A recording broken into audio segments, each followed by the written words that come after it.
I'm okay, I'm fine. Kincana, kincana, teng neng neng neng neng.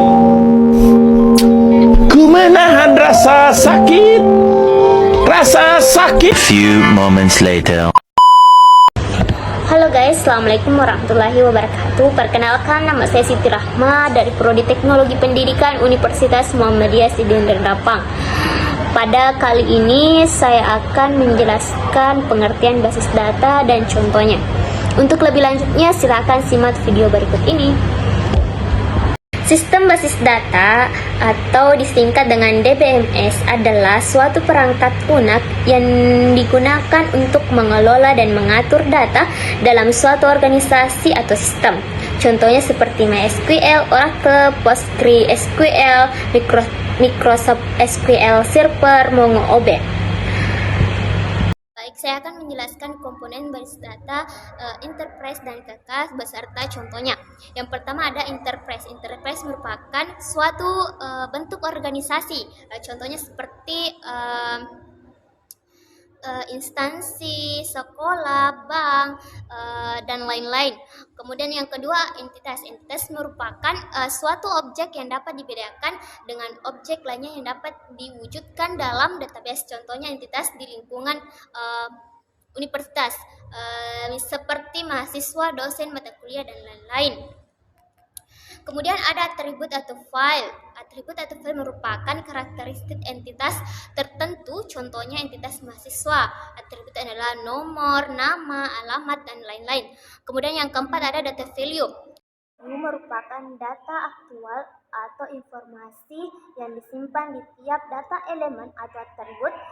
Isi dari atribut disebut nilai data value. Contohnya atribut nama mahasiswa seperti Rahma, Hamdani, Haris, Tija, Yuni, dan sebagainya. Kemudian yang kelima ada data record dan tuple, merupakan kumpulan isi elemen data yang saling berhubungan mengonfirmasikan tentang data suatu entity secara lengkap, seperti contohnya kumpulan atribut kode, kode obat, nama obat, berisikan KO atau konidin.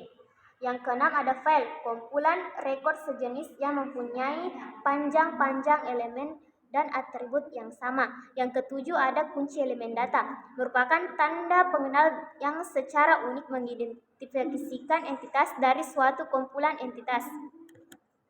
Oke, baik, saya akan menjelaskan jenis-jenis mapping cardinality dan contohnya.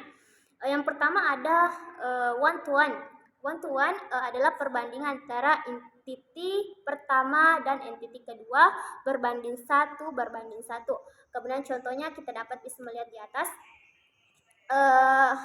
One-to-one. Mahasiswa hanya dapat mengerjakan satu skripsi. Kemudian mahasiswa memiliki atribut NIM, nama. Skripsi memiliki atribut kode, judul, tanggal pengesahan, dan abstrak. Dan yang kedua ada many to many. Ya, many to many. Many to many adalah perbandingan antara entity pertama dan entity kedua. Berbanding banyak. Contohnya kita bisa dapat melihat seperti berikut. Many to many. Dosen mengajarkan beberapa mata kuliah. Kemudian dosen memiliki atribut NIP, nama dosen. Kemudian mata kuliah memiliki atribut kode, nama mata kuliah, SKS. Kemudian yang ketiga ada one to many.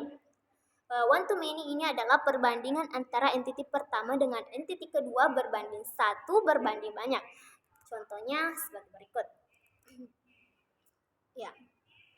Satu ruangan dapat ditempati oleh banyak pasien.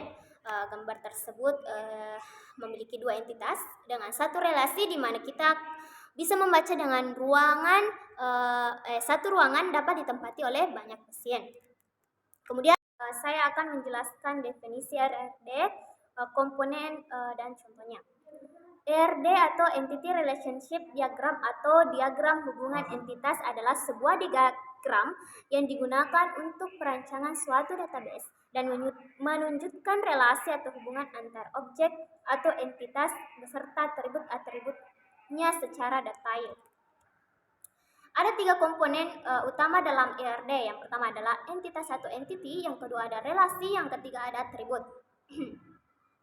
Kemudian contohnya yaitu NIM mahasiswa atau atribut simple, atribut yang tidak dapat dipecah lagi.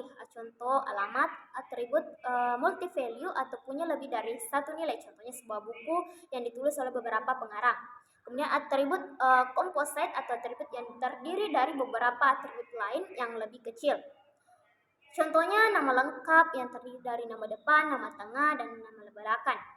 Oke, sekian dari penjelasan saya. Semoga dapat bermanfaat bagi kalian semua. Sekian. Assalamualaikum warahmatullahi wabarakatuh.